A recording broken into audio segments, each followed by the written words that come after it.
Yo recuerdo cuando fuiste al Ferá del Día del Músico, ¿no? Ah, sí, fuimos al Fradas en el año 2021. Y tu pasante fue la muñequita Mili.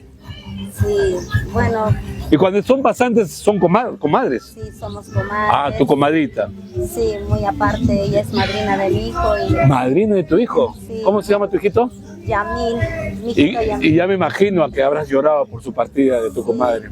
Bueno, fue algo muy triste esa situación que pasamos, también su mamita, ¿no? Su familia, que estaba muy dolido, su pareja, su hijo.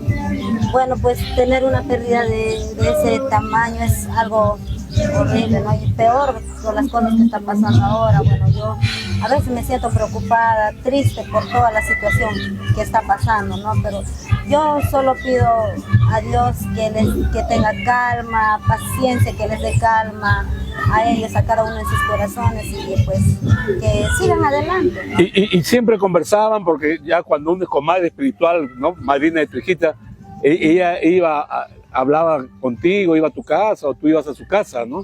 Ah, sí, yo sí le visitaba en varias ocasiones y era una persona muy sencilla, muy humilde, tranquila, sincera, real. ¿Qué más podría decir? Sí, claro, yo tengo fotos de ustedes dos ahí cuando fueron pues, a Ferá del Día del Músico, ¿no? Ah, sí, sí, señor Julián. Ah, Recordar esos momentos sí, también. ya eso está dentro de nuestros corazones, ¿no? Sí, sí, bueno, yo me lo llevaré en una parte de mi corazón, Sí, pues. como un recuerdo muy bonito, muy especial. Bueno, pues yo siempre estaré para todas las personas queridas. Y fuera de los escenarios, ¿cómo tú le decías? ¿Florcita o le decías muñequita? Flores. Florcita, le llamabas por su nombre. Sí, más le decía comadre, más. Comadrita.